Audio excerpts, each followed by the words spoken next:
জীবনে তিনটি বিষয় আছে, তিনটি বস্তু আছে, তারা যেন আপনাকে কখনো বশে না করে নিতে পারে। প্রথম হলো ধন। ধন যতক্ষণ আপনি ব্যবহার করতে থাকেন, যতক্ষণ তা আপনার কাজে আসছে, ততক্ষণ ঠিক আছে, এই ধন আপনার কাছে অমৃত। কিন্তু যখন এই ধন আপনাকে ব্যবহার করতে শুরু করে, বুঝে যাবেন যে আপনার পতনের সময় শুরু হয়েছে। দ্বিতীয় বিষয়, ফেলে আসা অতীত। যাই করুন, আপনি অতীত পাল্টাতে পারবেন না, আর এই সত্যিটা আপনিও জানেন। কিন্তু তাও এর বশবর্তী আমরা হয়ে পড়ি, আর যখন তাই হয়, তখন এই সংসারে আমরা যেখানেই যাই না কেন, যত বড়ই সুখ লাভ করি না কেন, সেই সব আমাদের কাছে তিক্ত বলে মনে হয়। তৃতীয় বিষয়, আপনার আশেপাশের মানুষ। ভিন্ন ভিন্ন ধরনের মানুষ হয়, যাদের চিন্তা ভাবনা এবং দৃষ্টিভঙ্গি ভিন্ন ভিন্ন প্রকারের। যদি এদের বশবর্তী আপনি হয়ে পড়েন, তাহলে কেউ বলবে এটা করো, এটা ভালো। কেউ বলবে এটা করো না, ওটা করো, ওটা ভালো কাজ। কেউ বলবে এই দুটোই করো না, অন্য কিছু করো। এই কথাগুলিতে আপনি এতটাই জড়িয়ে পড়বেন যে আপনি লক্ষ্যভ্রষ্ট হয়ে পড়বেন। তাই এই তিন বিষয় থেকে সাবধানে থাকবেন। যদি কোনো কিছু বশ করতে হয়, তাহলে আপনাকে বশ করতে হবে আপনার আজকে, নিজের বর্তমানকে। এটা খুব প্রয়োজনীয়। এটা ভাববেন যে এই সময়ের সদ্ব্যবহার আমি কিভাবে করব, সময়কে শাসন কিভাবে করব, ওই কর্ম কিভাবে করব যাতে ভবিষ্যতে কখনো আমার আফসোস না হয়, বরং এই সংসার আমাকে নিয়ে গর্ব করবে, সেই কর্ম করুন। আর যখন আপনি এটা শিখে নেবেন, তখন আপনি নিজেই নিজেকে প্রকৃত অর্থে ভাগ্যশালী করে তুলবেন। আসুন আমার সাথে ভালোবেসে বলুন, রাধা রাধা। মানুষ যখন এই সংসারে প্রবেশ করে, অর্থাৎ জন্মগ্রহণ করে, তখন নিশ্চিন্তে থাকে, আনন্দে থাকে। কিন্তু যেই মাত্র তার মধ্যে বোধশক্তি আসে, তখন সে চিন্তা করতে শুরু করে। চিন্তা ভবিষ্যতের, সেই সমস্ত বিষয় নিয়ে চিন্তা করে যা ওর হাতে নেই। তারপর বড় হয়, বিবাহ সম্পন্ন হয়, গৃহস্থ জীবন যাপন করে, তারপর আবার চিন্তায় মগ্ন হয়ে যায়। ভাবে এই যে আমার পরিবার, আমি কি ঠিকমতো তার খেয়াল রাখতে পারছি? কাল যখন আমি এই সংসার থেকে চলে যাব, তখন আমার এই পরিবারের দেখাশোনা কে করবে? শেষ পর্যন্ত এই পরিবার তো আমারই উত্তরদায়িত্ব। যাক, আপনাকে একটা প্রশ্ন করি। এই সংসারে আসার পূর্বে আপনি কি এই প্রশ্ন করেছিলেন, এটা ভেবেছিলেন যে আমাকে ছাড়া এই সংসার কিভাবে চলবে? করেননি, তাই তো? তাই আপনার এটা নিয়ে দুশ্চিন্তা করার প্রয়োজন নেই যে আপনি যখন এই সংসার ত্যাগ করে চলে যাবেন তখন কি হবে। আপনি যখন ছিলেন না, তখনও এই সংসার চলছিল। আপনি যখন এই সংসার ত্যাগ করবেন, তখনও এই সংসার চলতে থাকবে। যদি কোনো বিষয়ের প্রভাব থাকে, তা হলো আপনার আজকের তথা বর্তমানের কর্ম। অর্থাৎ আজ আপনি কি করছেন, কার জন্য মঙ্গল করছেন, কাকে প্রেরণা দিচ্ছেন, কাকে সাহায্য করছেন, কোন উদাহরণ প্রস্তুত করছেন। আপনি এই সংসারে যে ছবি অঙ্কন করবেন, সংসার সেটাই মনে রাখবে। তাহলে শুধু সৎকর্ম করুন, মঙ্গল করতে থাকুন, আর আমার সাথে ভালোবেসে বলুন, রাধা রাধা। আমরা চাই বা না চাই, আমরা সবসময় নয় কোনো না কোনো লক্ষ্যের দিকে এগিয়ে চলেছি, বা কোনো না কোনো যুদ্ধ করেই চলেছি। যেমন যে যুদ্ধ মনের মধ্যে চলছে, সেগুলো হলো অন্তর্মনের যুদ্ধ। যেমন পরিবার প্রতিপালনের যুদ্ধ, কর্তব্য পালনের যুদ্ধ, কোনো প্রিয়জনকে না হারানোর যুদ্ধ। এসব যুদ্ধ মনের মধ্যে চলে, এবং সেদিক থেকে দেখতে গেলে আমরা হলাম এই সংসারের সব থেকে বড় যোদ্ধা, তাই না? কিন্তু এই সব যুদ্ধে যদি আপনি জয়ী হতে চান, তাহলে তিনটি বিষয় আপনাকে মাথায় রাখতে হবে। প্রথম হলো, সেই ব্যক্তি যিনি এই যুদ্ধে পরাজিত হয়েছেন, তাকে নিজের থেকে দূরে করে দেবেন না, বরং আপনি তার কাছে যান, তার সাথে কথা বলুন, কথাবার্তা চালান, আলোচনা করুন, তার থেকে পরামর্শ নিন এবং বুঝতে চেষ্টা করুন উনি কি ভুল করেছিলেন, এবং সেই ভুল নিজের জীবনে করবেন না। দ্বিতীয়, সেই ব্যক্তি যিনি এই যুদ্ধে জয়লাভ করেছেন, তার অভিজ্ঞতা থেকে শিখুন। তিনি কি কি পদক্ষেপ নিয়েছেন, কিভাবে তিনি প্রারব্ধের গতিপথ বদলে দিয়েছেন, কোথায় বুদ্ধি প্রয়োগ করেছেন আর কোথায় বল প্রয়োগ করেছেন, এই সব কিছু তার থেকে শিখুন।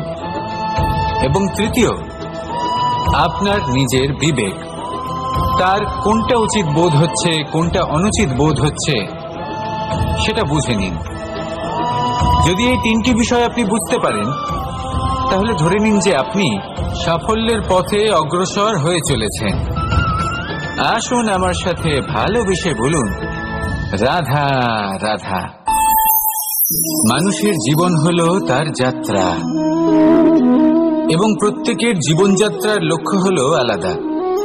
এবার মনের মধ্যে এই প্রশ্ন জাগতেই পারে যে এই জীবনের লক্ষ্যটা গুরুত্বপূর্ণ নাকি যাত্রাটা। এবং এই ভাবনায় আমরা কোথাও না কোথাও সব থেকে গুরুত্বপূর্ণ বিষয়ে ভুলে যাই যে সব থেকে গুরুত্বপূর্ণ ব্যক্তিত্ব হলো আমাদের সাথী, আমাদের সহযাত্রী, যার সাথে আমরা এই যাত্রাপথ সুনিশ্চিত করি। এটা খুব গুরুত্বপূর্ণ। আপনি নিজেই দেখুন, মেঘ থেকে বৃষ্টি ঝরে পড়ে। তার লক্ষ্য হলো ধরিত্রী, তার যাত্রাপথ হলো সেই বায়ুমণ্ডল। কিন্তু ও কোন সাথী নির্বাচন করছে তার উপর কত কিছু নির্ভর করে। যদি সাথী হিসেবে ঝিনুককে খুঁজে পায় আর ওই ঝিনুকের ওপরে গিয়ে পড়ে, তাহলে মুক্তয়ে পরিণত হয়। তখন লক্ষ্য কি হয়ে থাকে? ঈশ্বরের আভূষণ। সেখানেই যদি এই জলের ফোঁটা কোনো সাপের সঙ্গ পায়, কোনো সাপের মুখে গিয়ে পড়ে, তাহলে তা পরিণত হয় বিষে। আর তখন লক্ষ্য কি হয়? কারোর প্রাণ হরণ করা। এই উদাহরণ স্থির করে যে আমাদের জীবনে সাথীর নির্বাচন হলো অত্যন্ত আবশ্যক এবং অত্যন্ত গুরুত্বপূর্ণ বিষয়। কারণ সাথীর প্রভাব শুধু যে আপনার পথে পড়বে তা নয়, আপনার লক্ষ্যের উপরও পড়বে। কখনো কখনো কেউ আপনার লক্ষ্য বদলে দেবে, কখনো উচিতভাবে, কখনো অনুচিতভাবে। সেটা আপনার নির্বাচনের উপর নির্ভর করছে। তাহলে একজন শ্রেষ্ঠ সাথী নির্বাচন করুন আর আমার সাথে ভালোবেসে বলুন, রাধা রাধা। মানুষ বর্তমানে নিজের জীবন অতিবাহিত করেন, কিন্তু তার জীবনে অতীতকাল এবং ভবিষ্যৎকাল এই দুটোরই সমান গুরুত্ব রয়েছে। অতীতকাল অতিবাহিত হয়ে গেছে এবং সেটা জীবিত থাকে আমাদের স্মৃতি হিসেবে, এবং ভবিষ্যৎ হলো সেটাই যেটা আমরা শুধুমাত্র কল্পনাই করতে পারি। এবার অতীতের কিছু স্মৃতি এমন থাকে যা আমাদের কাছে আনন্দময় হয় না, তা কটু হয়, দুঃখজনক হয়, যন্ত্রণাদায়ক হয়। আমরা যা কিছুই করি তা বদলে ফেলতে পারবো না, কিন্তু ভবিষ্যৎকাল সেটা আমরা রচনা অবশ্যই করতে পারি, যদি আজ আমরা শ্রেষ্ঠ কর্ম করি। যদি আজকের এই দিনটা আমরা আনন্দের সাথে অতিবাহিত করি, সুখের সাথে অতিবাহিত করি, এক একটা মুহূর্ত আমরা আনন্দ এবং ভালোবাসার সাথে অতিবাহিত করি, আপনার আজকের এই কর্ম আপনার ভবিষ্যৎ নির্ধারণ করবে। আজ আপনি যেভাবে জীবন কাটাবেন তা ভবিষ্যতে গিয়ে অতীতকালে পরিণত হবে। আর তখন আপনি এমন স্মৃতি খুঁজে পাবেন যেখানে আপনি প্রত্যেকটি মুহূর্ত প্রেম এবং আনন্দের সাথে অতিবাহিত করেছেন, এবং সেই স্মৃতি মধুর হবে। তাহলে আজ শ্রেষ্ঠ এবং উচিত কর্ম করুন। আপনি নিশ্চিত রূপে একটি উজ্জ্বল, শুদ্ধ, পবিত্র এবং আনন্দময় ভবিষ্যৎ লাভ করবেন। আসুন আমার সাথে ভালোবেসে বলুন, রাধা রাধা। প্রত্যেক মানুষ নিজের জীবনে হীরক তথা হিরে এবং দর্পণ এই দুই দেখেছেন। এই দুই হলো সাদা, এবং এরা দুজনেই আলোর প্রতিফলন ঘটায় এবং এরা দুজনেই উজ্জ্বল হয়ে ওঠে। আপনি হয়তো মনে মনে ভাবছেন যে এটা কি ধরনের তুলনা করছি। একটা হিরে তো রত্ন, তার মূল্য দর্পণের থেকে অনেক গুণ বেশি, কিন্তু হিরে থাকাতে দর্পণের মূল্য কিন্তু কোনো অংশে কমে যায় না, তাই না? মানুষ যখন হিরে নিজের হাতে নেয় তখন সবার আগে কি খোঁজে? দর্পণ, যাতে তার মধ্যে দিয়ে দেখে সে বুঝতে পারে যে সেই হিরে আদৌ তার শোভাবর্ধন করছে কিনা, তাকে ভালো দেখাচ্ছে কিনা, প্রসাধনের জন্য সেটা ব্যবহার করা ঠিক হবে কিনা। অর্থাৎ হীরের উপস্থিতিতে দর্পণের গুরুত্ব কম হলো না, দর্পণের কারণে হীরের মূল্য বোঝা গেল। আমাদের জীবনেও ঠিক এরকমই ঘটে। আপনারা যদি সংসারে নিজের আশেপাশে দেখেন, এমন অনেক মানুষ দেখতে পাবেন যারা নিজেদের ক্ষেত্রে মহান স্থানে পৌঁছেছেন, নিপুণ এবং শ্রেষ্ঠ হয়েছেন। আর তাদের মধ্যে আপনার নিজের মনে হয় যেন আপনি হলেন দর্পণ। নিজেকে ছোট মনে করবেন না। আপনার মূল্য কম হচ্ছে না, আপনার নিজস্ব মূল্য আছে। আর যদি আপনার অস্তিত্ব না থাকে তাহলে ওনাদের অস্তিত্বের মূল্য সংসার বুঝতেই পারবে না।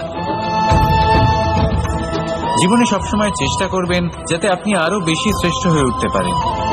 আপনি নিজে যে স্থানে আছেন সেটাকে ছোট মনে করবেন না, তারও নিজস্ব একটা মূল্য আছে।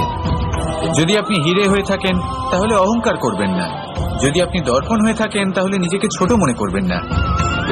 আসুন আর আমার সাথে ভালোবেসে বলুন, রাধা রাধা।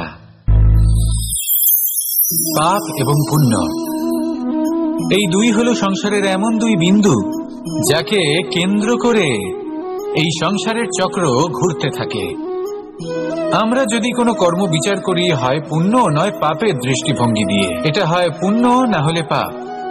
কিন্তু এই পাপ এবং পুণ্য এই দুই নির্ভর করে প্রত্যেক মানুষের ওপর, তার চিন্তাধারা, তার পরিস্থিতির ওপর।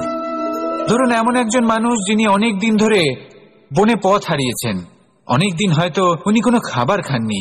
এবার এমন পরিস্থিতি চলে এসছে যে এবার যদি উনি খাবার না খান তাহলে হয়তো জীবিতই থাকবেন না। আর এমন অবস্থায় ওনার সামনে যদি কোনো প্রাণী আসে তাহলে তাকে শিকার করা, এটা কিন্তু তার কাছে পাপ নয়, এটা তো জীবিত থাকার একমাত্র উপায়। এটা তার কাছে পুণ্য সম।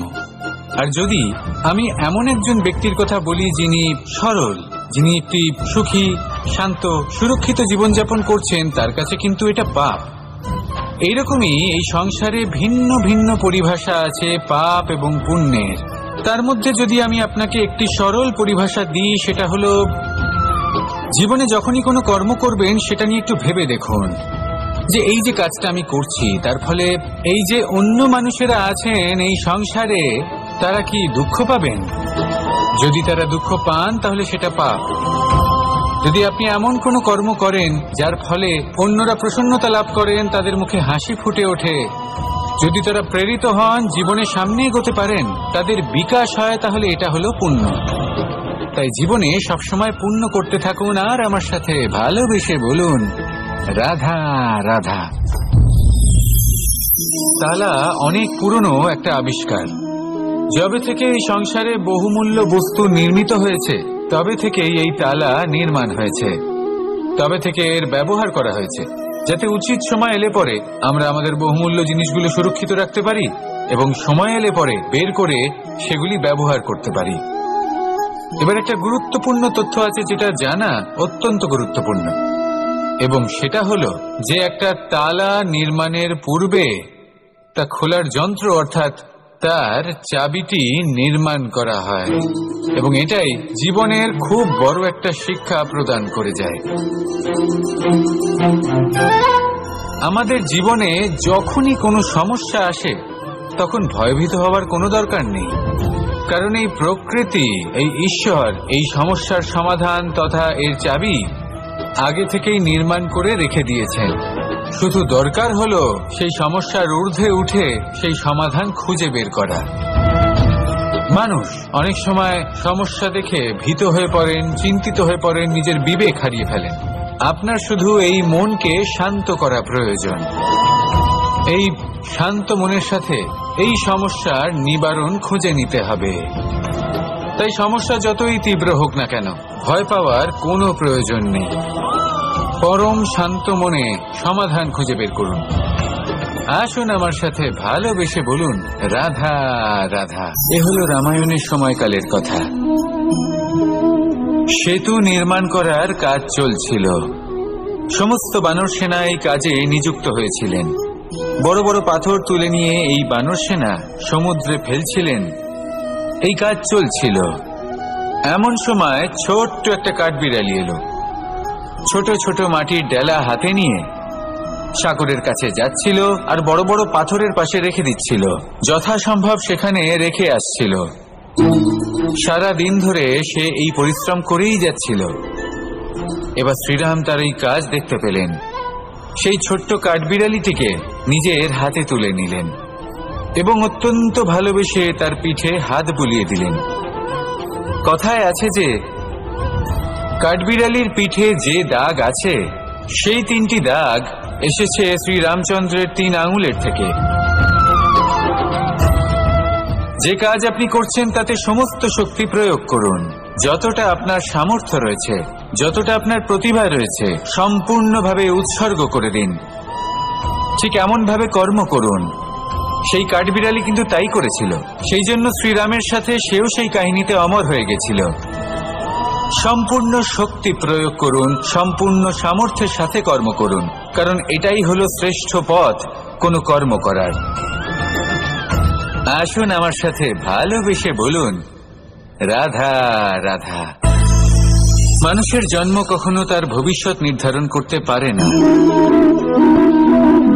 হ্যাঁ, ওর জীবনযাত্রা অবশ্যই সুখময় হতে পারে, নির্ভর করে যে ও কোন পরিবারে জন্ম নিচ্ছে, তার পরিবার পরিজন কে হন, তার মাতা পিতা কে হন, তাকে কেমন শিক্ষা দেওয়া হয়েছে, কেমন ভাবে পালন করা হচ্ছে। সে কিন্তু কুপাত্রও হতে পারে, আবার সুপাত্রও হতে পারে। কিন্তু সে চলে যাওয়ার পর এই সংসার তাকে মনে রাখবে নাকি না, আর যদি মনেও রাখে তাহলে কিভাবে মনে রাখবে সেটা নির্ভর করছে তার কর্ম এবং তার নির্বাচনের উপর। ঠিক যেমন বর্ষার এই জলের ফোঁটা যখন মেঘ থেকে ঝরে পড়ে, তখন তার এই নির্বাচন হলো গুরুত্বপূর্ণ, কারণ তার নির্বাচন তার উপর নির্ভর করছে তার ভবিষ্যৎ কেমন হবে। ঝিনুকের মুখে পড়লে মুক্ত হয়ে ওঠে, সাপের মুখে পড়লে বিষ, আর যদি কোনো পাতায় পড়ে তাহলে শিশিরে পরিণত হয়। তাহলে কর্ম এবং নির্বাচন দুটি জীবনে গুরুত্বপূর্ণ। এদের বিষয়ে বিশেষ যত্ন নেবেন এবং আমার সাথে ভালোবেসে বলবেন, রাধা রাধা। কখনো কখনো আমাদের জীবনে দুঃখ আসে এবং তার কারণ হলো সন্দেহ। মানুষ আমাদের উপর সন্দেহ করে, আমাদের কর্ম নিয়ে, আমাদের মানসিকতা নিয়ে, আমাদের কথা নিয়ে, আমাদের চরিত্র নিয়ে। কখনো কখনো আমরা শুভ উদ্দেশ্য নিয়ে কারোর মঙ্গল কামনা করি, তার জন্য কোনো ভালো কর্ম করি, এবং সেই ব্যক্তি আমাদের বন্ধুত্ব নিয়েই, আমাদের সম্পর্ক নিয়ে, আমাদের সততা নিয়ে প্রশ্ন করতে থাকে, আমাদের সন্দেহ করে। তখন আমাদের দুঃখ হয়, কিন্তু এটা হওয়া উচিত নয়, কারণ যখনই কোনো ব্যক্তি আপনাকে সন্দেহ করছে তাতে আপনারই মূল্য বৃদ্ধি পাচ্ছে। এবার আপনি বলবেন, এ কি করে সম্ভব হতে পারে? একটা কথা বলুন, আপনি কখনো শুনেছেন যে কয়লার শুদ্ধতার পরিমাপ করা হচ্ছে? শোনেননি, কারণ এমনটা কখনো হয়ই না। শুদ্ধতার পরখ শুধুমাত্র সোনার ক্ষেত্রে করা হয়, শুধুই তার শুদ্ধতা নিয়ে সন্দেহ প্রকাশ করা হয়। এই সোনাকে পরখ করা হয়, আর যখন এই সোনা এই পরীক্ষায় উত্তীর্ণ হয় তখন সেই সোনা কতটা মূল্যবান সেটা সংসার জানতে পারে। সেই রকমই এই সংসার আপনাকেও পরখ করবে। যখন আপনি এই পরীক্ষায় উত্তীর্ণ হবেন তখন আপনার মূল্য কতটা অধিক সেটা এই সংসারও জানতে পারবে। সেই জন্য যখনই কেউ আপনার উপর সন্দেহ করবে, দুঃখ পাবেন না। শুধু এই কথাটার খেয়াল রাখবেন, আপনি কি উচিত পথে চলেছেন, উচিত কর্ম করছেন। সকলের প্রতি আপনার মনে যেন সদ্ভাবনা থাকে, এবং হ্যাঁ, আপনি যেন আমার সাথে ভালোবেসে বলেন, রাধা রাধা। আমরা সবাই সূর্যকে সম্মান করি, ওনাকে শ্রদ্ধা করি, ওনাকে পুজো করি। এই সূর্য আমাদের শক্তি প্রদান করেন, প্রকাশ প্রদান করেন। কখনো কখনো উষ্ণতা এতটাই বাড়িয়ে তোলেন, এতটাই তপ্ত করে তোলেন, আমাদের একথা মনে হয় যে আমাদের এই শরীর জ্বলে যাচ্ছে। তখনও আমরা বিরোধিতা করি না, তাকে কটু কথা শোনাই না, আমরা সসম্মানে তা গ্রহণ করি। কেন কেন করি? কারণ আমরা জানি যে সন্ধেবেলা যখন সূর্যাস্ত হবে তখন শুধুমাত্র অন্ধকার বাকি থাকবে। ঠিক কিছুটা এরকমই হয় আমাদের মাতা পিতাও, যিনি আমাদের জন্ম দেন, আমাদের ভরণ পোষণ করেন, আমাদের বড় করেন, আমাদের প্রেম প্রদান করেন। কখনো কখনো তাদের মুখ থেকে কটু কথা নিঃসৃত হয়, আমাদের দুঃখ হয়, কিন্তু তখন আমাদের এটা বোঝা উচিত এগুলি নিঃসৃত হচ্ছে আমাদেরই মঙ্গলের জন্য। যেমন সূর্যদেব উনিও উত্তাপ দিয়ে থাকেন আমাদেরই মঙ্গলের জন্য, যাতে ফসল পাকতে পারে, যাতে জল বাষ্প হয়ে মেঘ হতে পারে, বৃষ্টি হতে পারে, আর এই সংসারে নিরন্তর জলের প্রবাহ থাকে।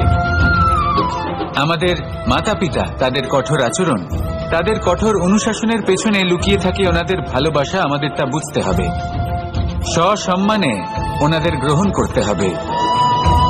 কারণ ঠিক সূর্যাস্তের পরে যেমন চতুর্দিক অন্ধকারচ্ছন্ন হয়ে যায়, তেমনি আমাদের জীবন থেকে যখন আমাদের মাতা পিতা চলে যায়, তখন আমাদের জীবনেও শুধু এবং শুধুমাত্র অন্ধকারই ছেয়ে থাকে। সেই জন্য নিজের মাতা পিতাকে সম্মান করুন, ওনাদের ভালোবাসা প্রদান করুন। এই মন আর এই জীবন প্রসন্ন হয়ে বলবে, রাধা রাধা। শিশিরের বিন্দু পাতার ওপর পড়ে আর তার গায়ে লেগে থাকে। পাতা তাকে শুষে নিতে পারে না, আর শেষ পর্যন্ত সে ঝরে পড়ে যায়। অন্যদিকে রয়েছে মেঘ এবং চাতক। এদের মধ্যে অনেক দূরত্ব থাকে। মেঘ থাকে আকাশে আর চাতক থাকে ধরিত্রীতে। কিন্তু যখন এই মেঘ থেকে বৃষ্টি ঝরে পড়ে, এই চাতক কিন্তু সেই জলই পান করে, নয়তো সে তৃষ্ণার্ত থেকে যায়। এবার অন্যদিকে দেখলাম শিশির বিন্দু আর পাতার এই সম্পর্ক। এরা খুব কাছাকাছি থাকে, ঘনিষ্ঠও থাকে। অন্যদিকে রয়েছে মেঘ এবং চাতকের সম্পর্ক, যাদের মধ্যে অনেক দূরত্ব থাকা সত্ত্বেও তারা খুব ঘনিষ্ঠ, তাই না? এই সারমর্ম খুব সরল। এই নৈকট্য, এই দূরত্ব, তা আপনার সম্পর্কে প্রভাব কিছুতেই ফেলতে পারে না। এই নৈকট্য, এই দূরত্ব, এইসব হলো শুধুমাত্র মনের ব্যাপার।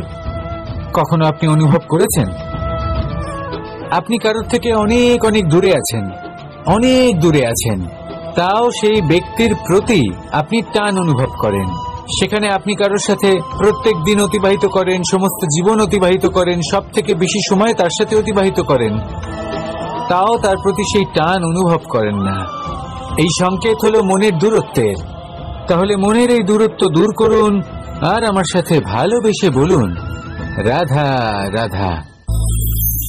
পাখি কখন জন্ম নেয়, কখন উড়তে শেখে, কখন বাসা বানাতে শেখে, কখন নিজের মৃত্যু লাভ করে, এসব আমাদের মধ্যে কেউ জানি না। কিন্তু পাখি একটা কথা খুব ভালো করে জানে, যে এই সংসারে ও যা কিছুই করুক না কেন, এই সংসারে ওকে নিয়ে কিচ্ছু যায় আসে না। এবার আমরা কি করি?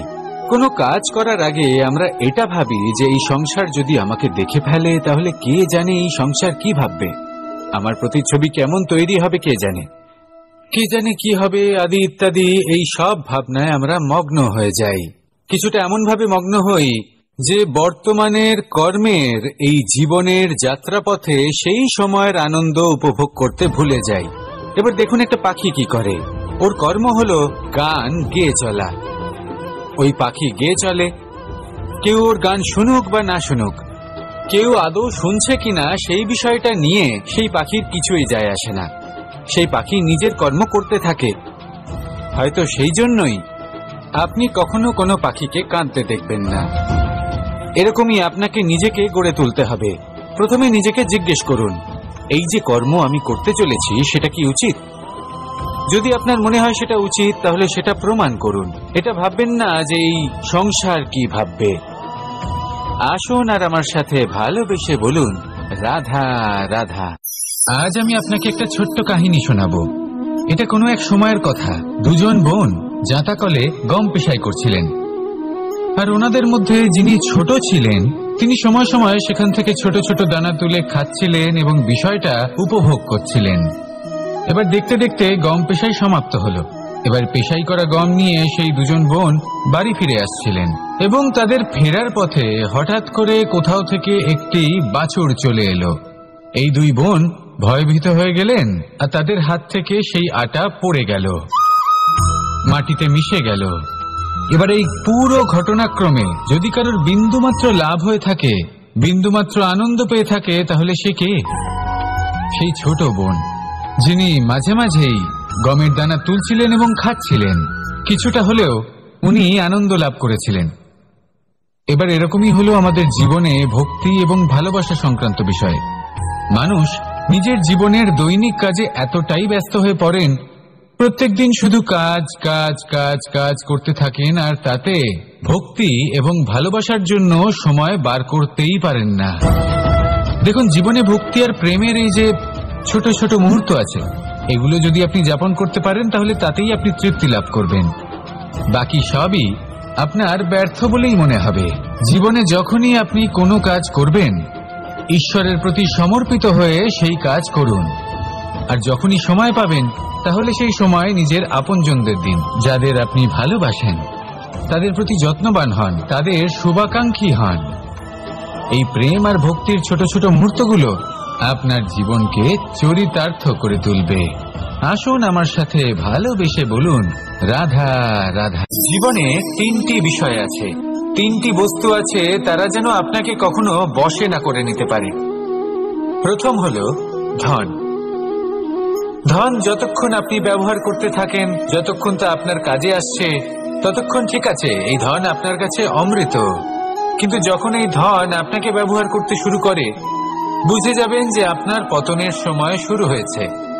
দ্বিতীয় বিষয়, ফেলে আসা অতীত। যাই করুন, আপনি অতীত পাল্টাতে পারবেন না, আর এই সত্যিটা আপনিও জানেন। কিন্তু তাও এর বশবর্তী আমরা হয়ে পড়ি। আর যখন তাই হয়, তখন এই সংসারে আমরা যেখানেই যাই না কেন, যত বড়ই সুখ লাভ করি না কেন, সেই সব আমাদের কাছে তিক্ত বলে মনে হয়। তৃতীয় বিষয়, আপনার আশেপাশের মানুষ ভিন্ন ভিন্ন ধরনের মানুষ হয়, যাদের চিন্তা ভাবনা এবং দৃষ্টিভঙ্গি ভিন্ন ভিন্ন প্রকারের। যদি এদের বশবর্তী আপনি হয়ে পড়েন, তাহলে কেউ বলবে এটা করো, এটা ভালো। কেউ বলবে এটা করো না, ওটা করো, ওটা ভালো কাজ। কেউ বলবে এই দুটোই করো না, অন্য কিছু করো। এই কথাগুলিতে আপনি এতটাই জড়িয়ে পড়বেন যে আপনি লক্ষ্যভ্রষ্ট হয়ে পড়বেন। তাই এই তিন বিষয় থেকে সাবধানে থাকবেন। যদি কোনো কিছু বশ করতে হয়, তাহলে আপনাকে বশ করতে হবে আপনার আজকে, নিজের বর্তমানকে। এটা খুব প্রয়োজনীয়। এটা ভাববেন যে এই সময়ের সদ্ব্যবহার আমি কিভাবে করব, সময়কে শাসন কিভাবে করব, ওই কর্ম কিভাবে করব যাতে ভবিষ্যতে কখনো আমার আফসোস না হয়, বরং এই সংসার আমাকে নিয়ে গর্ব করবে, সেই কর্ম করুন। আর যখন আপনি এটা শিখে নেবেন, তখন আপনি নিজেই নিজেকে প্রকৃত অর্থে ভাগ্যশালী করে তুলবেন। আসুন আমার সাথে ভালোবেসে বলুন, রাধা রাধা। মানুষ যখন এই সংসারে প্রবেশ করে, অর্থাৎ জন্মগ্রহণ করে, তখন নিশ্চিন্তে থাকে, আনন্দে থাকে। কিন্তু যেই মাত্র তার মধ্যে বোধশক্তি আসে, তখন সে চিন্তা করতে শুরু করে। চিন্তা ভবিষ্যতের, সেই সমস্ত বিষয় নিয়ে চিন্তা করে যা ওর হাতে নেই। তারপর বড় হয়, বিবাহ সম্পন্ন হয়, গৃহস্থ জীবন যাপন করে, তারপর আবার চিন্তায় মগ্ন হয়ে যায়। ভাবে, এই যে আমার পরিবার, আমি কি ঠিকমতো তার খেয়াল রাখতে পারছি? কাল যখন আমি এই সংসার থেকে চলে যাব, তখন আমার এই পরিবারের দেখাশোনা কে করবে? শেষ পর্যন্ত এই পরিবার তো আমারই উত্তরদায়িত্ব। যাক, আপনাকে একটা প্রশ্ন করি। এই সংসারে আসার পূর্বে আপনি কি এই প্রশ্ন করেছিলেন, এটা ভেবেছিলেন যে আমাকে ছাড়া এই সংসার কিভাবে চলবে? করেননি, তাই তো? তাই আপনার এটা নিয়ে দুশ্চিন্তা করার প্রয়োজন নেই যে আপনি যখন এই সংসার ত্যাগ করে চলে যাবেন তখন কি হবে। আপনি যখন ছিলেন না, তখনও এই সংসার চলছিল। আপনি যখন এই সংসার ত্যাগ করবেন, তখনও এই সংসার চলতে থাকবে। যদি কোনো বিষয়ের প্রভাব থাকে, তা হলো আপনার আজকের তথা বর্তমানের কর্ম। অর্থাৎ আজ আপনি কি করছেন, কার জন্য মঙ্গল করছেন, কাকে প্রেরণা দিচ্ছেন, কাকে সাহায্য করছেন, কোন উদাহরণ প্রস্তুত করছেন। আপনি এই সংসারে যে ছবি অঙ্কন করবেন, সংসার সেটাই মনে রাখবে। তাহলে শুধু সৎকর্ম করুন, মঙ্গল করতে থাকুন, আর আমার সাথে ভালোবেসে বলুন, রাধা রাধা। আমরা চাই বা না চাই, আমরা সবসময় নয় কোনো না কোনো লক্ষ্যের দিকে এগিয়ে চলেছি, বা কোনো না কোনো যুদ্ধ করেই চলেছি। যেমন যে যুদ্ধ মনের মধ্যে চলছে, সেগুলো হলো অন্তর্মনের যুদ্ধ।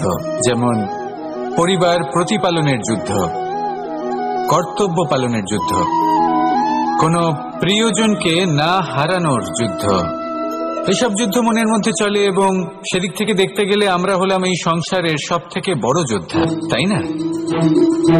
কিন্তু এই সব যুদ্ধে যদি আপনি জয়ী হতে চান তাহলে 3টি বিষয় আপনাকে মাথায় রাখতে হবে। প্রথম হলো সেই ব্যক্তি যিনি এই যুদ্ধে পরাজিত হয়েছেন তাকে নিজের থেকে দূরে করে দেবেন না, বরং আপনি তার কাছে যান, তার সাথে কথা বলুন, কথাবার্তা চালান, আলোচনা করুন, তার থেকে পরামর্শ নিন এবং বুঝতে চেষ্টা করুন উনি কি ভুল করেছিলেন এবং সেই ভুল নিজের জীবনে করবেন না। দ্বিতীয়, সেই ব্যক্তি যিনি এই যুদ্ধে জয়লাভ করেছেন তার অভিজ্ঞতা থেকে শিখুন। তিনি কি কি পদক্ষেপ নিয়েছেন, কিভাবে তিনি প্রারব্ধের গতিপথ বদলে দিয়েছেন, কোথায় বুদ্ধি প্রয়োগ করেছেন আর কোথায় বল প্রয়োগ করেছেন, এই সব কিছু তার থেকে শিখুন। এবং তৃতীয়, আপনার নিজের বিবেক, তার কোনটা উচিত বোধ হচ্ছে কোনটা অনুচিত বোধ হচ্ছে সেটা বুঝে নিন। যদি এই 3টি বিষয় আপনি বুঝতে পারেন তাহলে ধরে নিন যে আপনি সাফল্যের পথে অগ্রসর হয়ে চলেছেন। আসুন আমার সাথে ভালোবেসে বলুন, রাধা রাধা। মানুষের জীবন হলো তার যাত্রা এবং প্রত্যেকের জীবনযাত্রার লক্ষ্য হলো আলাদা।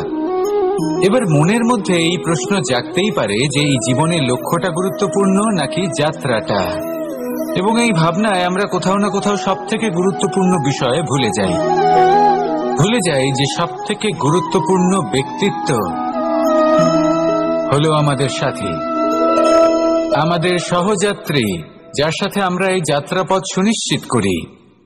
এটা খুব গুরুত্বপূর্ণ। আপনি নিজেই দেখুন, মেঘ থেকে বৃষ্টি ঝরে পড়ে, তার লক্ষ্য হলো ধরিত্রী, তার যাত্রাপথ হলো সেই বায়ুমণ্ডল।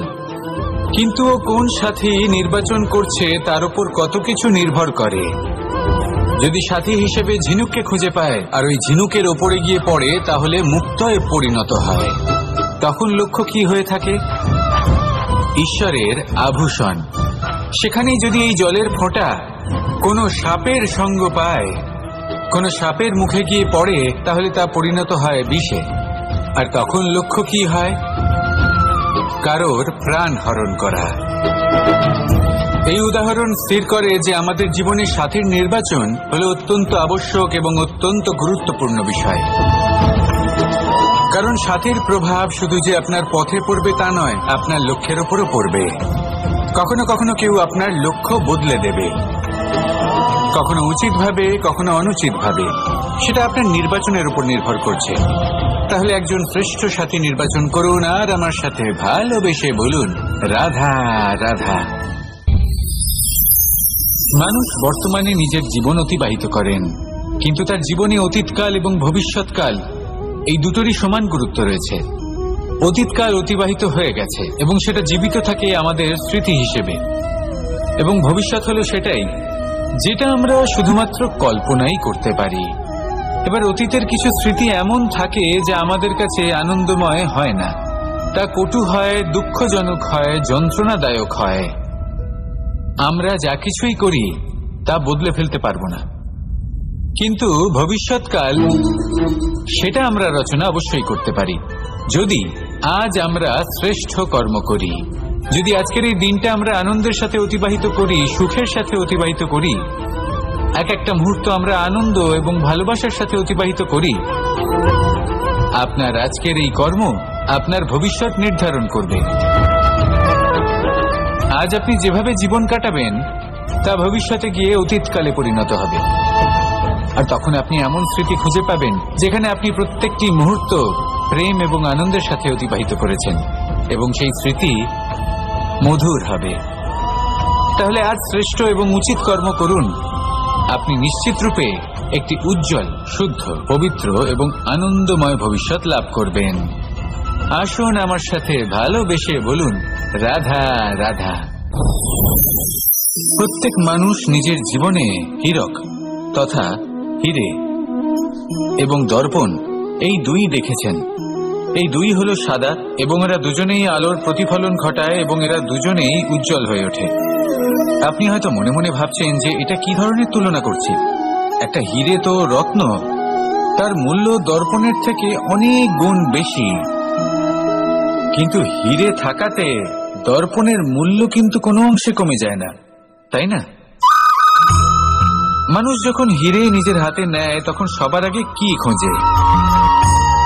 দর্পণ, যাতে তার মধ্যে দিয়ে দেখে সে বুঝতে পারে যে সেই হিরে আদৌ তার শোভাবর্ধন করছে কিনা, তাকে ভালো দেখাচ্ছে কিনা, প্রসাধনের জন্য সেটা ব্যবহার করা ঠিক হবে কিনা।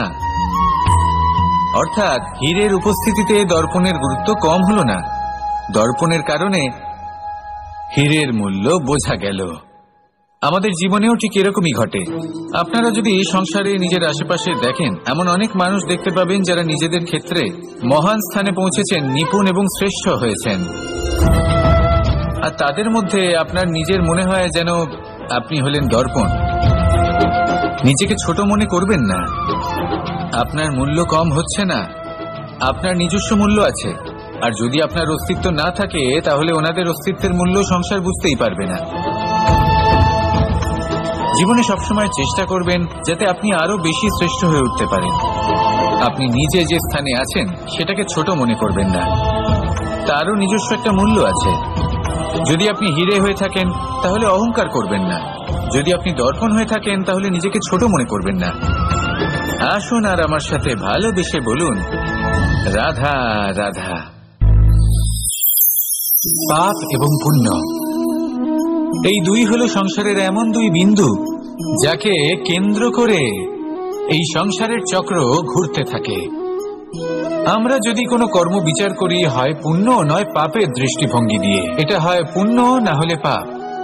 কিন্তু এই পাপ এবং পুণ্য এই দুই নির্ভর করে প্রত্যেক মানুষের ওপর, তার চিন্তাধারা, তার পরিস্থিতির ওপর। ধরুন এমন একজন মানুষ যিনি অনেক দিন ধরে বনে পথ হারিয়েছেন, অনেক দিন হয়তো উনি কোনো খাবার খাননি, এবার এমন পরিস্থিতি চলে এসছে যে এবার যদি উনি খাবার না খান তাহলে হয়তো জীবিতই থাকবেন না। আর এমন অবস্থায় ওনার সামনে যদি কোনো প্রাণী আসে তাহলে তাকে শিকার করা, এটা কিন্তু তার কাছে পাপ নয়, এটা তো জীবিত থাকার একমাত্র উপায়, এটা তার কাছে পুণ্য সম। আর যদি আমি এমন একজন ব্যক্তির কথা বলি যিনি সরল, যিনি একটি সুখী, শান্ত, সুরক্ষিত জীবনযাপন করছেন, তার কাছে কিন্তু এটা পাপ। এইরকমই এই সংসারে ভিন্ন ভিন্ন পরিভাষা আছে পাপ এবং পুণ্যের। তার মধ্যে যদি আমি আপনাকে একটি সরল পরিভাষা দিই, সেটা হলো, জীবনে যখনই কোনো কর্ম করবেন সেটা নিয়ে একটু ভেবে দেখুন যে এই যে কাজটা আমি করছি তার ফলে এই যে অন্য মানুষেরা আছেন এই সংসারে, তারা কি দুঃখ পাবেন? যদি তারা দুঃখ পান তাহলে সেটা পাপ। যদি আপনি এমন কোনো কর্ম করেন যার ফলে অন্যরা প্রসন্নতা লাভ করেন, তাদের মুখে হাসি ফুটে ওঠে, যদি তারা প্রেরিত হন, জীবনে সামনে এগোতে পারেন, তাদের বিকাশ হয়, তাহলে এটা হলো পুণ্য। তাই জীবনে সবসময় পুণ্য করতে থাকুন আর আমার সাথে ভালোবেসে বলুন, রাধা রাধা। তালা অনেক পুরনো একটা আবিষ্কার। যবে থেকে এই সংসারে বহুমূল্য বস্তু নির্মিত হয়েছে তবে থেকেই এই তালা নির্মাণ হয়েছে, তবে থেকে এর ব্যবহার করা হয়েছে, যাতে উচিত সময় এলে পরে আমরা আমাদের বহুমূল্য জিনিসগুলো সুরক্ষিত রাখতে পারি এবং সময় এলে পরে বের করে সেগুলি ব্যবহার করতে পারি। এবার একটা গুরুত্বপূর্ণ তথ্য আছে যেটা জানা অত্যন্ত গুরুত্বপূর্ণ, এবং সেটা হলো যে একটা তালা নির্মাণের পূর্বে তা খোলার যন্ত্র অর্থাৎ তার চাবিটি নির্মাণ করা হয়, এবং এটাই জীবনের খুব বড় একটা শিক্ষা প্রদান করে যায়। আমাদের জীবনে যখনই কোনো সমস্যা আসে তখন ভয়ভীত হওয়ার কোনো দরকার নেই, কারণ এই প্রকৃতি, এই ঈশ্বর এই সমস্যার সমাধান তথা এর চাবি আগে থেকেই নির্মাণ করে রেখে দিয়েছেন। শুধু দরকার হলো সেই সমস্যার ঊর্ধ্বে উঠে সেই সমাধান খুঁজে বের করা। মানুষ অনেক সময় সমস্যা দেখে ভীত হয়ে পড়েন, চিন্তিত হয়ে পড়েন, নিজের বিবেক হারিয়ে ফেলেন। আপনার শুধু এই মনকে শান্ত করা প্রয়োজন। এই শান্ত মনের সাথে এই সমস্যার নিবারণ খুঁজে নিতে হবে। তাই সমস্যা যতই তীব্র হোক না কেন, ভয় পাওয়ার কোনো প্রয়োজন নেই। পরম শান্ত মনে সমাধান খুঁজে বের করুন। আসুন আমার সাথে ভালোবেসে বলুন রাধা।